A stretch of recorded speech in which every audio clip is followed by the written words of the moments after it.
kepada kita sebagai manusia untuk melihat dengan izin Allah Subhanahu wa taala. Tetapi itu berlaku pada zaman baginda Nabi sallallahu alaihi wasallam dan zaman-zaman sebelum daripadanya.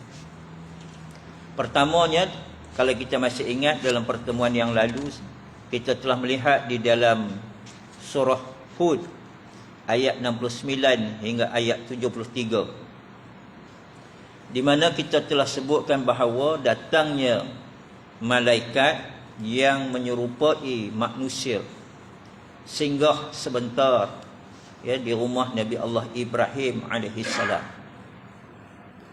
Singgah, tetapi Nabi Allah Ibrahim di peringkat awal tidak mengenali, tidak sedar bahawa itu adalah malaikat. Dia datang dan beri salam, dan dijawab salam itu oleh Nabi Ibrahim alaihissalam. Sebagai tetamu, maka Nabi Ibrahim meraihkan tetamunya. Dia tak kira siapa yang datang, tetamu kita raih. Ini pengajaran yang patut kita ambil daripada ayat suci Al-Quranul Karim. Yang mana Nabi Ibrahim dia tidak kira siapa tetamu, maka sebagai tetamu dia meraihkan. Kita hari ini kadang-kadang kita pilih-pilih tetamu kita. Kalau tetamu untuk orang biasa, makanlah buah pelam yang ada. Tapi kalau tetamu untuk orang hebat, habis buah-buah dan peti sejuk dibuat keluar, habis jamu makan. Nabi Ibrahim dia tak berkira siapa tetamu, maka diraihkan berdasarkan kepada kemampuan. Dan kita dah sebut Nabi Ibrahim alaihissalam ketika mana membawa putranya Ismail bersama dengan isterinya Hajar, lalu ditinggalkan di tengah padang pasir di bumi Mekah tanpa ada bekalan makanan yang cukup. Ketika itu Nabi Allah Ibrahim berada sebagai seorang hamba Allah yang diberi ujian kepada diri dia, keluarganya, dengan ujian yang kemiskinan, dengan tidak ada, orang katakan, kekayaan ketika itu. Lalu ditinggalkan Nabi Allah Ibrahim, Nabi Allah Ismail dengan Hajar, dengan Siti Hajar isterinya, tanpa bekalan. Dia balik semula kepada isteri dia yang pertama, iaitu Siti Sarah. Dan ketika mana dia bersama dengan Siti Sarah, setelah mana kembali daripada Mekah itu, maka ekonominya agak meningkat sedikit demi sedikit, sedikit demi sedikit Allah kurniakan kepada dia sedikit kekayaan. Sebab itulah ketika mana datangnya malaikat yang tidak dikenali oleh Nabi Allah Ibrahim ketika itu sebagai tetamu, maka Nabi Allah Ibrahim menjawab salam, dipersilakan masuk, lalu dihidangkan makanan. Apa makanan yang dihidangkan kepada mereka? Iaitu dihidangkan barbecue anak lembu. Jadi kemampuan dia hebatlah ketika tu, sampai boleh buat barbecue anak lembu. Beri. Tapi dia menjadi sedikit kegusaran apabila dia dapati tetamu dia tidak menyentuh makanan tersebut. Di mana silap dia? Dia terasa di mana silap dia? Adakah kerana dia bagi makanan tu tak enak ataupun tak sesuai? Ini patut diambil pengajaran oleh siapa? Peniaga-peniaga warung, peniaga-peniaga kedai makan. Bila dia pergi angkat sisa makanan yang diorder oleh pelanggan, tengok sikit. Kalau ada makanan itu semangkuk, macam mana dia hantar orang tu tak makan? Patut dia tanya tetamu, kenapa tak makan yang saya masak? Tak sedap ke? Ada silap di mana? Tapi kita ni takut nak terima teguran, takut lagi orang tak masin lah, orang tak berani. Ataupun mungkin ada benda-benda sesuatu yang jatuh dalam makanan, tapi orang tu dia tak nak banyak komplain, dia tak makan. Patut kita bertanya, tapi kita tak tanya. Nabi Allah Ibrahim dia tanya kepada tetamu dia, kenapa tak menyentuh makanan ni? Kenapa tak makan? Lalu dijawab oleh malaikat. Dia kata, kami adalah utusan Allah. Bila dia kata kami ni utusan Allah, barulah Nabi Allah Ibrahim sedar bahawa kedua-dua tetamu yang datang itu bukanlah manusia seperti mana dia. Lalu kata dengan malaikat, jangan kamu bimbang, kami sebenarnya diutuskan oleh Allah untuk datang menghancurkan kaum Nabi Allah Lut. Kaum Nabi Allah Lut ni buat apa? Dia suka melakukan hubungan sejenis. Lelaki sama lelaki, perempuan cari perempuan, tak mau nak cari sama apa pasangan yang berlainan. Dia nak macam tu. Jadi bila mana mereka kata kami datang ni singgah kerana apa? Sebab kami nak berikan satu berita yang gembira untuk kamu. Apa berita gembiranya? Lalu kata mereka, ya, Allah dah pun nyatakan dan Allah pun tetapkan bahawa isteri kamu. Siapa isteri dia? Sarah. Hajar ada di Mekah. Isteri kamu wahai Ibrahim, Sarah, akan mendapat seorang anak lelaki yang namanya Ishak. Siap bagi nama. Akan dapat seorang anak lelaki namanya Ishak. Ishak ni pula besok berkahwin dan dia dapat pula lagi seorang anak lelaki namanya Yaqub. Jadi kamu ni wahai Ibrahim akan dapat cucu yang namanya Yaqub. Pakej dengan nama, pakej bagi tahu cucu siap dah. Maka ketika itu Siti Sarah yang duduk mendengar berada di belakang tabir, di belakang pintu. Ini adab. Adab apa? Adabnya bila suami bercakap, suami berteman, ketika itu isteri jangan duk menyending, duk tunjuk muka ke depan. Duduklah di tempat yang selayaknya, berselindung sikit. Ini kadang-kadang kita nak darah, kita tang mana, kita duk cakap tang tu lah menyending. Ya? Tunjuk muka. Tak apalah kalau pakainya tu elok. Ini dalam keadaan mendedahkan aurat. Ya? Buat malu kita orang tua. Maka kena ambil pengajaran di situ. Isterinya iaitu Sarah berada di belakang tabir. Tapi dia mendengar perbualan tersebut. Bila mana dikatakan isteri kamu wahai Ibrahim akan mendapat seorang cahaya mata yang namanya Ishak. Maka dengan tidak sengaja ketika itu Sarah ini terpacul keluar daripada mulutnya geli hati rasa ketawa. Bukan dia menghina. Sebab itu kalau dibaca dalam tafsir, dia kata di situ Sarah tidak berniat menghina, tetapi tidak dapat menahan rasa geli hatinya. Kenapa? Sebab dia dah tua dah ketika itu. Dah tua. Ya? Umur dah 80, 90. Tiba-tiba nak beranak lagi. Kita hari ni kalau ada dalam masyarakat macam ni, kecoh satu sungai Sering. Habis sampai Masjid Bukit Antarabangsa. Ada jamaah dekat Sungai Sering, umur 80 dah. Ya Allah, beranak lagi bini dia. Beranak pilah benda boleh. Bukannya kita berbuat perkara-perkara sundal, tapi kita berkahwin. Apa nak bimbang? Jadi ini yang patut kita ambil pengajaran. Kalau dah ketentuan Allah, maka tidak ada siapa yang boleh menghalang. Kalau dulu orang katakan Sarah ini mandul, tetapi hari ini terbukti dia tidak mandul dan dia boleh melahirkan anak walaupun dalam usia yang sudah tua.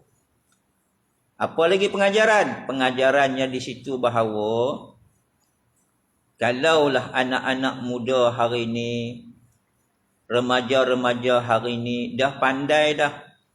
Kadang-kadang keterlibatan mereka dengan perkara-perkara maksiat, perkara-perkara yang melibatkan perzinaan. Apa nak bimbang? Dekat 7-Eleven banyak jual kondom. Pakai je lah kondom, apa nak bimbang? Jangan kita sangka kita memakai kondom, kita pakai alat boleh mencegah kehamilan. Kalau Allah nak jadikan zuriat dalam rahim wanita itu akan jadi dan akan terpaliklah arang pada muka ahli keluarga. Maka yang paling baik apa? Yang paling baik menurut kaedah syariat yang telah ditentukan oleh Allah Subhanahu wa taala. Teringin sangat kahwin. Sebab itu Islam mengajar dalam urusan perkahwinan ini tak payah nak letak hantaran tinggi-tinggi sampai 50-60 ribu. Yang penting mas kahwin yang ada bagi nikah. Itu yang lebih baik. Jadi nak tunjukkan bahawa ini pengajaran yang boleh kita ambil dalam peristiwa malaikat menjelma menyerupai manusia dan datang kepada Nabi Allah Ibrahim alaihissalam. Baik, malam ini kita akan sambung, kita akan lihat tentang bagaimana tugasan-tugasan yang ada diberikan kepada para malaikat. Sebab itu kita dah sebut dah dulu bahawa malaikat ni ramai, namun demikian yang wajib dikenali, dihafal, tahu dia punya tanggungjawab tugasnya hanya 10. 10 malaikat saja. Nak kenal yang lain, alhamdulillah, tapi 10 ini jangan tak tahu. Nak hafal nama penyanyi-penyanyi 60-an, 70-an, 80-an. Penyanyi terkini hari ini, boleh hafal aja lah. Tapi jangan sampai tidak menghafal nama malaikat kerana itu kewajipan. Hafal nama penyanyi, tak dapat pahala. Tetapi tak hafal nama malaikat yang 10, berdosa kita. Siapa malaikat ini? Kerana ada malaikat-malaikat ini yang ditugaskan di alam dunia. Ya, ada malaikat yang mana mereka ditugaskan bersama-sama dengan manusia. Yang pertama sekali, iaitulah malaikat Jibril alaihissalam. Malaikat Jibril alaihissalam ini, kalau kita baca di dalam Al-Quran, ada panggilan-panggilan untuk dia. Ada yang dipanggil sebagai Ruhul Kudus. Ada dipanggil sebagai Ruhul Amin. Ada dipanggil sebagai Rahana. Itu nama-nama malaikat yang diberikan kepada Jibril alaihissalam. Jibril ini malaikat yang paling hampir dengan manusia kerana dia perantaraan Allah untuk menyampaikan akan wahyu-wahyu Allah kepada manusia, iaitu terdiri daripada para nabi dan rasul. Dan malaikat Jibril alaihissalam ini jugalah sebagai murabbi yang banyak memberikan tunjuk ajar, yang banyak memberikan penerangan kepada baginda Nabi SAW dalam peristiwa Isra' wal Mi'raj yang baru kita dengar kisah-kisahnya pada bulan Rejab yang lalu. Itu Jibril alaihissalam. Jibril alaihissalam ini, dia tugas hakiki dia adalah menyampaikan akan wahyu Allah, iaitu Al-Quranul Karim, disampaikan ayat-ayat suci Al-Quran. Apabila kita menafikan ayat suci Al-Quran, pertama sekali kita menafikan kalam Allah.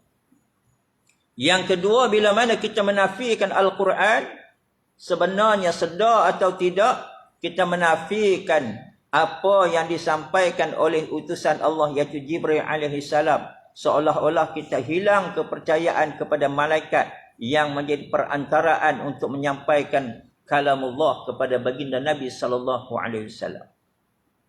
Bila kita menafikan ayat suci Al-Quran, juga kita secara tidak sedar kita menafikan apa yang diterima oleh baginda Nabi, seolah-olah kita tidak meyakini bahawa yang disampaikan oleh baginda Nabi itulah yang datangnya daripada Allah, yang dibawa oleh Jibril alaihissalam.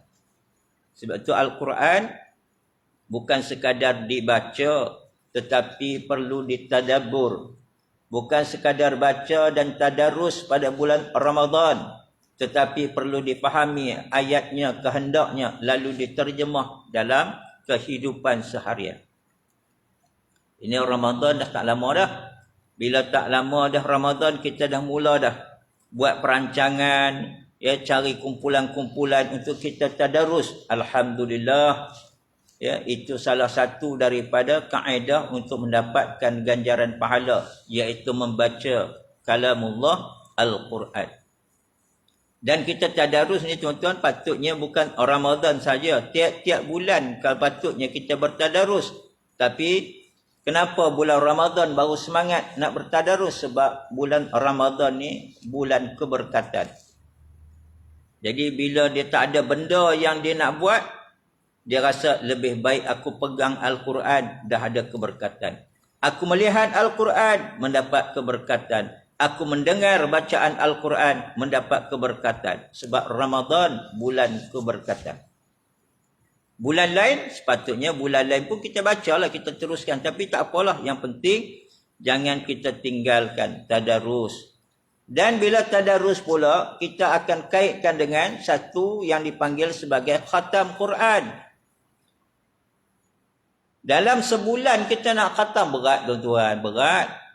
Kalau hari-hari kita baca, dah jadi mainan pada mulut kita, dah menjadi orang katakan lirik pandangan mata kita pada kalamullah, ayat suci Al-Quran, mudah bagi kita.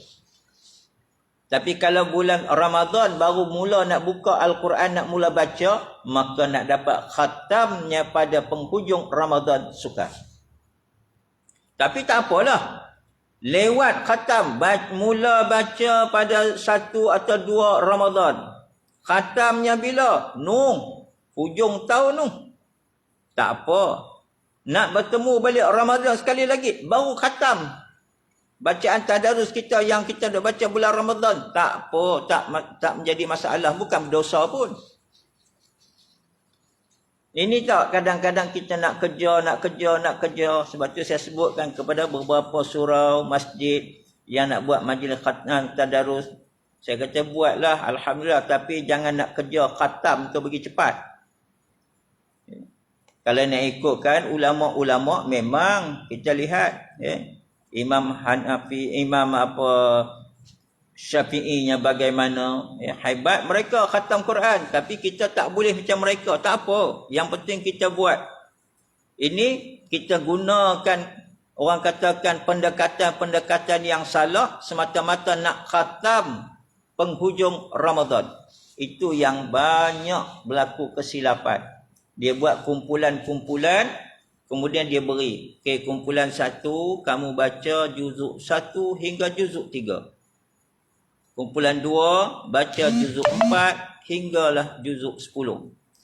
2-3 kumpulan lah. Bila semua dah baca selesai, jadi dia kata alhamdulillah kita dapat khatam Al-Quran. Tu bukan dapat khatam. Kita baru baca juzuk kita punya. Kumpulan lain dia baca juzuk dia. Bukan khatam pun. Kita patutnya selepas habis kita punya juzuk yang kita baca tu, kita sambung dengan juzuk orang lain pula. Sehingga akan selesai 30 juzuk Al-Quran tu, baru nama khatam. Ini tak. Sebab saya dipanggil 2-3 majlis pergi untuk beri tazkirah majlis khatam Quran. Cepat betul tengok. Dalam 2-3 jam mula khatam Quran. Canggih ni. Sekali tengok-tengok, caranya begitu. Tak kena cara tu. Sebab tu kita bukan nak cari pandangan masyarakat, kita nak cari redha Allah. Bukan kita nak cari kain plekat ataupun baju raya dengan kita ikuti majlis khatam Quran. Kita nak mendapat redha daripada Allah Subhanahu wa taala. Baik, itu sedikit tentang Al-Quran yang dibawa oleh Jibril alaihissalam dan disampaikan kepada baginda Nabi sallallahu alaihi wasallam. Dan malaikat Jibril alaihissalam ni diberi khusus tugas dia itulah, iaitu dia menyampaikan utusan-utusan yang dikirimkan oleh Allah SWT untuk diberikan kepada para rasul, khususnya kepada Nabi Muhammad sallallahu alaihi wasallam. Dan yang kedua, kalau kita lihat malaikat mana? Malaikat Mikail. Mikail ini malaikat yang ditugaskan untuk menurunkan hujan, menghidupkan bumi, binatang-binatang, sayur-sayuran, tumbuh-tumbuhan, segala-galanya. Maksudnya malaikat yang diutuskan untuk menyampaikan rezeki Allah. Mikail. Dialah yang berikan hujan, turunnya hujan semua. Tapi dalam peristiwa Isra' wal Mi'raj, Nabi SAW pernah bertanya kepada malaikat Jibril. Ketika mana Nabi sampai di langit, didatangi oleh malaikat-malaikat gembira melihat kedatangan Nabi. Tapi Nabi tengok ada satu malaikat sunyi, sepi, tidak senyum. Lalu Nabi tanya kepada Jibril, siapa tu wahai Jibril? Kata Jibril alaihissalam, wahai Muhammad, itulah malaikat Mikail. Kenapa? Kata malaikat Jibril alaihissalam, Mikail ini tidak pernah tersenyum semenjak Allah Subhanahu wa taala menciptakan neraka. Sejak Allah cipta neraka, dia tengok neraka tu dia takut. Dia takut lalu hilang perasaan nak senyum, nak gembira. Bukan setakat Mikail aja. Jibril alaihissalam pun kata Nabi, ketika mana aku bersama dengan Jibril alaihissalam di satu tempat yang sangat tinggi ketika itu, aku melihat wajah Jibril ketika itu pucat. Pucat wajah ketika itu. Rupa-rupanya bila aku tanya, baru aku tahu rupanya Jibril alaihissalam ni merasa takut kerana dia sangat mengenali Allah Subhanahu wa taala. Bila dia naik ke atas bersama dengan Nabi, sudah hampir dekat nak bertemu dengan Allah, tapi dia tak bertemu, yang akan bertemu Nabi Muhammad sallallahu alaihi wasallam. Tetapi Jibril yang begitu hebat itu pun pucat wajahnya. Kerana apa? Kerana dia kenal siapa Allah. Kita kenal tak? Kenal Allah ni siapa? Tuhan kami, orang Islam. Itulah kita kenal. Duk baca suratul Fatihah, Maliki Yaumiddin. Allah ini Tuhan hari pembalasan. Dia duk ingat balas macam mana entah. Dia ingat macam balas wakil rakyat. Semalam kami undi kamu, bila kamu nak balas kepada kami? Atas kemenangan kami. Maka dengan ini saya meluluskan 10,000 keluaran KWSP. Lega. Kita dah ingat balas-balas macam tu? Bukan. Allah memiliki hari pembalasan di mana ketika itu tidak ada manusia, tidak ada makhluk, sama ada sekecil-kecil maupun sebesar-besarnya, yang mampu menggunakan kuasa dan tenaganya pada hari itu. Di mana Allah berada di mana-mana melihat perilaku kamu, dan pada hari akhirat dia akan memberikan pembalasan kepada kamu. Di mana perginya kuasa-kuasa di dunia? Hilang. Sebab tu saya sebut kepada anak buah saya, polis-polis ni kalau bertugas kena jagalah. Jangan sampai kamu bertugas jaga lalu lintas, kamu bertugas jaga pemimpin-pemimpin politik, kamu bertugas jaga duli tuanku, sehingga kan kamu tidak sembahyang. Di akhirat besok kamu akan dihumban dalam neraka. Mana Tuhan ketika itu? Tuhan kamu mana? Pemimpin kamu mana? Yang kamu rasa bertuhankan waktu hidup di dunia. Mana mereka? Anak buah saya, pengawal, bodyguard, escort duli yang maha mulia, yang di Pertuan Agong. Mana Agong pergi, escort pergi.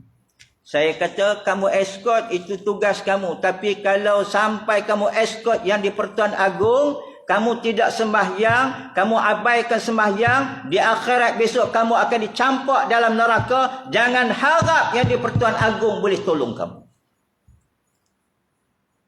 Tak ada siapa yang boleh tolong ketika. Sebab itu hidup di dunia ini kena berpada. Urusan kita dengan makhluk ada batasan dia. Tetapi kita juga ada urusan hablu minallah. Bukan hablu minan nas sahaja. Jadi kena jaga. Ini kadang-kadang kita lupa. Dah kamu escort duli tuanku. Balik rumah, terpelongkang tidur kat rumah. Pergilah semayang dekat masjid. Dengarlah kuliah sama, penat. Penat kamu sehingga kamu tidak hadir dalam majlis ilmu, sehingga kamu jahil tentang urusan-urusan agama. Besok kamu akan berhadapan dengan Allah Subhanahu wa taala. Tidak akan berganjak kaki seorang anak Adam, seorang manusia, kata baginda Nabi sallallahu alaihi wasallam, sehingga ditanyakan, dari mana kamu mendapat rezeki, ke mana kamu belanjakan? Bagaimana usia yang diberikan kepada kamu, ke arah mana kamu habiskan? Habiskan jadi escort orang, duk tidur kat rumah. Jawab besok. Bagaimana kamu memperolehi ilmu, manfaatkan atau tidak?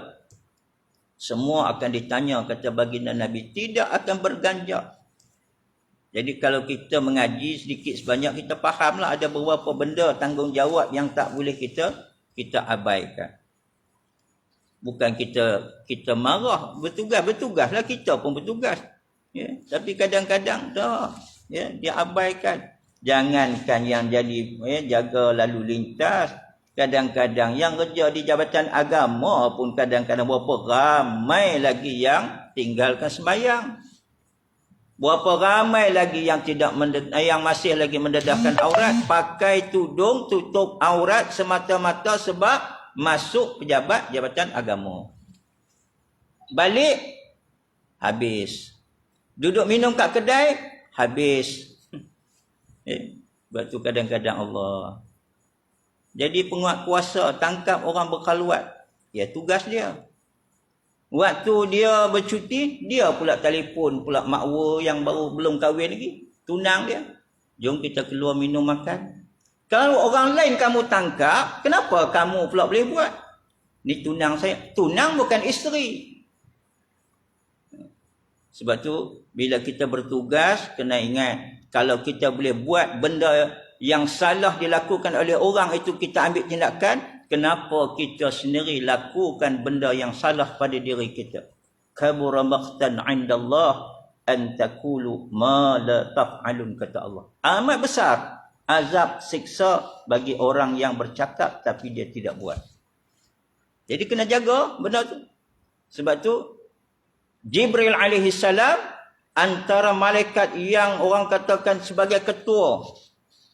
Jibril ni kira malaikat yang besar. Sebab itulah apa disebutkan bahawa baginda Nabi SAW melihat Jibril AS dalam keadaan dia sendiri, dalam keadaan rupa asal dia. Malaikat Jibril AS ini ada 600 sayap. Malaikat yang lain ada yang 2, ada 3, ada 4. Allah sebut dalam Al-Quran, malaikat-malaikat ni ada yang bersayap 2, ada yang bersayap 3, ada yang bersayap 4. Berdasarkan kepada tugasan-tugasan yang diberikan kepada mereka. Tetapi Jibril alaihi salam memiliki 600 sayap. Siapa yang duduk dalam majlis ilmu ni tuan-tuan, ya, sentiasa dilindungi oleh para malaikat. Malaikat sentiasa menebarkan sayapnya melindungi orang yang berada di dalam majlis ilmu. Ada orang kata, habis kadang-kadang orang tengah mengaji ilmu, ustaz, kena bom juga. Bom. Orang bom surau masjid, mati juga. Macam mana kata malaikat lindungi? Malaikat melindungi itu daripada apa? Daripada didekati ataupun daripada didatangkan api neraka Allah. Sebab tu dikatakan dilindungi oleh para malaikat. Orang berada dalam majlis ilmu sentiasa dirahmati. Jadi akan didoakan oleh para malaikat. Baik, itu malaikat Mikail. Mikail tugasnya adalah menurunkan hujan, menghidupkan bumi. Ya. Malaikat Israfil. Israfil ni tiup sangkakala. Malaikat Israfil ni ditugaskan oleh Allah untuk meniup sangkakala pada hari kiamat.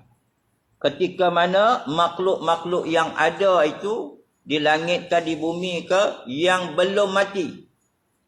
Ada manusia yang dimatikan awal, macam sahabat-sahabat kita yang lebih awal pergi. Ada manusia yang dikemudiankan kematiannya, maka bila berlakunya tiupan sangkakala, maka semua yang hidup tadi akan mati. Ini tugas ini diberikan kepada siapa? Kepada malaikat Israfil. Meniup sangkakala. Sebab itu disebutkan dalam Al-Quranul Karim dalam surah Az-Zumar. Ya. Dan sudah tentu akan ditiup pada sangkakala. Maka pada waktu itu matilah makhluk-makhluk yang ada di langit, yang ada di bumi, kata Allah. Kecuali sesiapa yang dikehendaki oleh Allah terkemudian matinya. Kemudian ditiupkan pada sangkakala sekali lagi, maka dengan serta-merta mereka tadi akan bangun, berdiri, menunggu kesudahan masing-masing.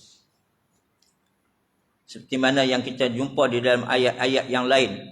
Allah sebutkan di sana orang yang minum arak, mereka itu akan dibangunkan daripada kubur masing-masing seperti mana orang yang dirasuk syaitan. Bila dibangkitkan daripada kubur masing-masing, mereka ni bangun seperti mana orang yang dirasuk syaitan. Kita boleh tengok macam mana orang kena rasuk. Dia melompat, berguling, ikut suka dia. Macam orang tak tentu arah. Siapa? Mereka yang mana hidup di dunia dulu minum arak. Allah dah beri peringatan siap dah. Inilah nasib bakal kamu hadapi ketika mana di akhirat. Apabila waktu diberi ruang kehidupan di dunia, kamu leka, kamu lalai dan kamu tidak mengikut perintah yang telah pun diperintahkan oleh Allah Subhanahu wa taala. Kamu hidup di dunia dulu, kamu menjadi anak derhaka, ini nasib yang kamu akan tanggung. Kamu hidup di dunia dulu, kamu suka berpoya-poya, tidak pedulikan ruang waktu yang diberikan, maka kamu akan tanggung semua. Sebab itu hidup di dunia ni, pertama sekali Nabi berikan peringatan kepada kita apa? Supaya menuntut ilmu. Hadis yang boleh dikatakan hafal belaka dah. Ya, bahwasanya talabul ilmi faridatul ala kulli muslim. Menuntut ilmu menjadi kewajipan kepada orang Islam. So tuntut ilmu. Sebab kalau kita tak tuntut ilmu, kadang-kadang kita salah tanggapan banyak. Itu sebabnya Dr. Yusuf Qaradawi dia karang sebuah kitab namanya Sanggahan. Sanggahan kitab bagaimana disebutkan di sana salah tanggapannya umat Islam terhadap Islam. Macam ni lah kita ni nak hadapi Ramadan dah tak berapa lama dah. Ya, tak lama dah akan hadapi Ramadan. Bila kita mula berpuasa, tuan-tuan, hari pertama kita puasa tu, waktu tu rumah orang Islam dah penuh dah dengan buah kurma. Sebab apa? Sehari nak buka puasa dengan buah kurma. Memanglah sunat berbuka puasa itu dengan benda-benda yang manis. Termasuklah dengan kita memakan kurma. Tetapi makan kurma, makan tamar bukan sunnah hanya pada bulan Ramadan. Makanlah bila pun. Hari ni pun boleh makan. Sebab sunnah Nabi. Nabi pernah makan kurma, kita makan jadi sunnah. Sebab apa yang Nabi pernah buat, itu namanya sunnah. Tapi kita tak tunggu Ramadan. Tunggu Ramadan, besok baru nak makan kurma. Ya, waktu tu paksa habis. Cucu lah, anak suruh makan. Makan kau, ni benda baik ni. Memanglah dia susah nak makan, sebelum ni tak pernah makan. Cuba kita biasakan dia dengan makan kurma, insya-Allah ya, akan jadi baik. Itu pertama. Kemudian kita dah melazimkan diri kita bila Ramadan, maka jom ramai-ramai kita penuhkan surau masjid untuk solat tarawih. Memang solat tarawih ada pada bulan Ramadan, bulan Syawal tak ada. Bulan Zulhijjah tak ada. Bulan Syaban pun tak ada. Yang ada pada bulan Ramadan. Jadi salat tarawih itu ada pada bulan Ramadan. Tapi janganlah kita semata-mata nak memenuhkan surau hanya untuk salat tarawih. Kerana itu salat sunat. Cuba kita latih awal lagi ajak datang masjid surau. Nanti bila Ramadan senang, kamu dah biasa. Ajak. Kita tak buat begitu. Jadi bila Ramadan besok, barulah kelang kabut. Lepas tu bila datang, biasalah budak-budak. Kalau bayar-bayar ni yang ada kecil-kecil ni, bila dia datang surau berlari-berlari apa semua, tu perkara biasa. Sebab dia budak. Dia perangai budak yang ada. Selalu kita dengar dah penceramah dah cakap. Ustaz Ismail Kamus pun dulu dah cakap. Dia kata kalau budak nak berlari itu perkara biasa. Yang luar biasa kalau bapak-bapak budak berlari. Jadi dia datang ke masjid surau, dia berlari buat bising. Perkara biasa. Sebab apa? Dia baru bulan tu lah nak datang ramai-ramai dekat masjid surau. Jadi dia jumpa kawan-kawan. Selalu jumpa kat padang bola. Kali ni jumpa kat masjid. Tak biasa. Dia buat macam padang bola, berlari. Budak bising, kita marah. Bila marah, akhirnya budak rasa takut nak dekat dengan surau masjid. Bila budak takut nak datang surau masjid, suka lepak tepi jalan pun kita marah juga. Jadi akhirnya berlaku krisis identiti kepada budak-budak. Mana satu kami nak ikut. Kita datang masjid, surau kena marah. Duk lepak tepi jalan pun kena marah. Maka sebab tu kita kena biasa-biasakan dengan benda-benda yang baik. Bermula di mana? Bermula dengan mencari ilmu, difahamkan. Kalau budak pun orang katakan berada dalam keadaan tidak faham, itu perkara biasa. Sebab apa? Sebab ramai lagi di kalangan orang-orang tua, orang-orang dewasa pun masih tak faham. Jadi sebab itulah kesempatan yang ada dengan bulan Ramadan ni tuan-tuan, apa pun yang penting kita jemputlah semua jamaah-jamaah kita datang ke Masjid Surau untuk kita solat berjamaah maghribnya, isyaknya. Kalau maghrib tu kutlah kelang kabut. Sebab apa? Banyak lagi makanan buka puasa jadi tak habis. Kalau ditinggalkan jadi makan, tak apa. Tapi isyak datanglah berjamaah. Bila solat, dapat solat berjamaah, ramai-ramai, dapat pula 30 hari, dah terbiasa selama 30 hari, maka dia akan terbawa pada hari ke-31, hari ke-32, hari ke-33. Iaitu bila? Pada masuknya Syawal. Syawal pertama, Syawal kedua, Syawal ketiga. Dia ingat macam Ramadan juga, dibiasakan datang solat berjamaah. Alhamdulillah. Kenapa Islam suruh buka puasa diawalkan dan dilewatkan bersahur? Supaya bila lewat sahur dekat dengan waktu subuh. Jadi nak mengajak kita supaya buat latihan, jom kita pergi solat subuh berjamaah. Ini dah kita bangun sahur pukul 2, awal lagi ni. Ya. Nak tunggu waktu subuh pun tidur, jaga subuh pukul 8 pagi. Maka Islam buat tu tuan, kadang-kadang kalau kita baca hadis Nabi, kita tak tahu di sebalik apa yang Nabi maksudkan. Tapi yang penting, kalau itulah unjuran, ajakan yang dibuat oleh baginda Nabi SAW, lakukanlah, insya-Allah, mudah-mudahan kebaikan akan keluar pada diri kita, hasil daripada kita mempraktikkan apa yang dianjurkan oleh baginda Nabi SAW. Jadi mudah-mudahan tuan-tuan, Ramadan yang bakal tiba nanti, saya harap semua kita dapat sama-sama dapat orang kata mengimarahkan surau kita, masjid kita dengan beribadah, agar ianya dapat dijadikan satu ibadah yang benar-benar kita mengharap Allah redha, kerana Ramadan yang akan datang belum tentu lagi. Jadi apa yang ada, manfaatkan. Semoga kita tidak terlepas peluang yang diberikan oleh Allah Subhanahu wa taala.